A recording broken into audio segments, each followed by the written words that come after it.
Assalamualaikum warahmatullahi wabarakatuh.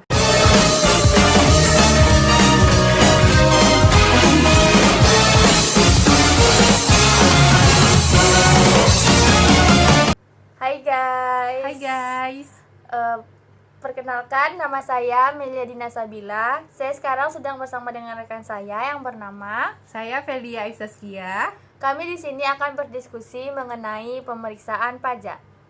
Felia, Iya. saya ingin bertanya nih, pemeriksaan itu apa sih? Jadi, pemeriksaan itu adalah serangkaian kegiatan menghimpun dan mengolah data. Keterangan atau bukti yang dilaksanakan secara objektif dan profesional berdasarkan suatu standar pemeriksaan untuk menguji kepatuhan pemenuhan kewajiban perpajakan dan untuk tujuan lain dalam rangka melaksanakan ketentuan peraturan perundang-undangan.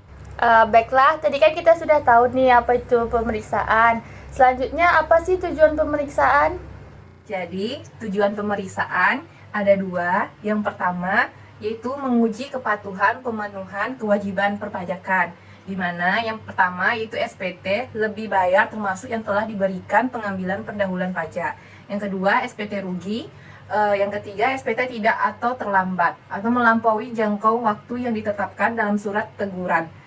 Disampaikan dan lain-lain. Yang kedua yaitu tujuan lain, yaitu yang pertama memberikan NPWP secara jabatan, yang kedua penghapusan NPWP, yang ketiga pengukuhan pengusaha kena pajak atau PKP dan pencabutan PKP dan lain-lain. Begitu ya. Karena kita sudah tahu tadi tujuan pemeriksaan ada dua. Selanjutnya apa sih jenis-jenis pemeriksaan?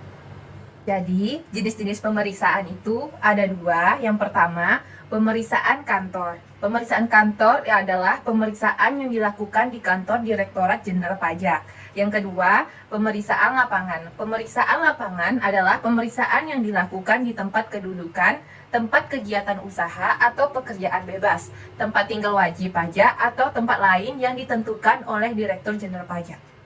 Baiklah, tadi kan kita sudah tahu dari definisi, tujuan, jenis pemeriksaan. Selanjutnya, siapa sih yang melakukan pemeriksaan? Di unit pelaksanaan pemeriksaan itu, yang pertama ada Direktorat Pemeriksaan dan Penagihan. Yang kedua, kantor wilayah. Yang ketiga, ada kantor pelayanan pajak. Begini Felia, sekarang kan banyak tuh yang mau kerja di kantor pajak ya kan, Iya. berhubungan dengan perpajakan. Apa saja sih syarat-syarat yang bisa untuk menjadi pemeriksa pajak ini? Baik, syarat-syarat pemeriksaan pajak yaitu pemeriksaan dilaksanakan oleh pemeriksa pajak yang memenuhi syarat sebagai berikut. Yang pertama, telah mendapat pendidikan dan pelatihan teknis yang cukup serta memiliki keterampilan sebagai pemeriksa pajak. Yang kedua, menggunakan keterampilannya secara cermat dan sesakma. Yang ketiga, jujur dan bersih dari tindakan-tindakan tercela serta senantiasa mengutamakan kepentingan negara, taat terhadap berbagai ketentuan perundangan. Baiklah Felia, kan kita udah banyak nih bahas tentang pemeriksaan pajak. Yang menjadi pertanyaan mendasar tuh, kenapa sih ada pemeriksaan pajak ini? Baik, kenapa ada pemeriksaan pajak? Karena yang pertama, sistem pemungutan pajak di Indonesia salah satunya memperlakukan self-assessment system.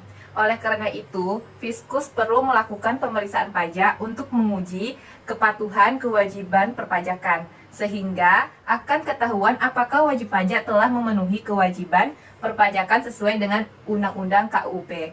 Yang kedua, kepentingan perpajakan dalam hal berhubungan dengan negara lain atau tax treaty.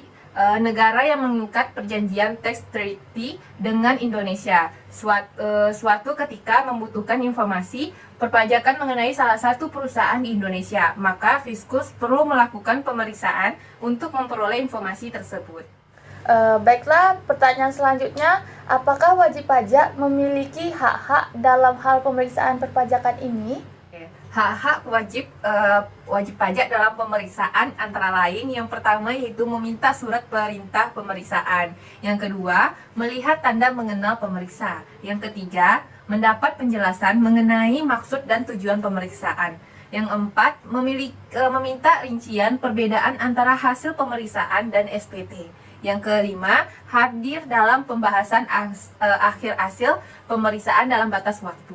Baiklah, pertanyaan selanjutnya, apa saja sih hal-hal yang lainnya yang perlu kita ketahui mengenai pemeriksaan ini? Hal lain yang perlu kita ketahui yaitu pertama, pemeriksaan pajak dapat dilakukan kelompok pemeriksa. Yang kedua, pemeriksaan dapat dilaksanakan di kantor atau di tempat wajib pajak meliputi tahun-tahun yang berlalu maupun tahun berjalan.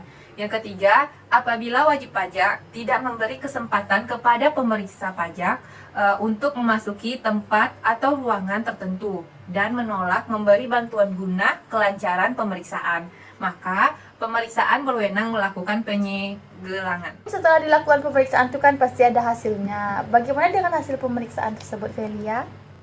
Berdasarkan hasil pemeriksaan yang dilakukan oleh Direktorat Jenderal Pajak, maka akan diterbitkan suatu SKP yang dapat mengakibatkan pajak terhutang menjadi kurang bayar, lebih bayar, atau nihil. Berdasarkan pemeriksaan, jenis-jenis ketetapan yang dikeluarkan adalah SKPLB, SKPKB, Surat Ketetapan Pajak Kurang Bayar atau kurang bayar tambahan atau SKPKBT. SKPN di samping itu dapat diterbitkan pula STP. Dalam hal dikenakannya sanksi administrasi dapat berupa denda, bunga, dan kenaikan. Baiklah, ini pertanyaan terakhir nih, Velia. Bagaimana sanksi dalam surat ketetapan pajak? Baiklah, mengenai sanksi dapat dilihat di tabel berikut. Di dalamnya yaitu ada pasal, masalah, sanksi, dan keterangan.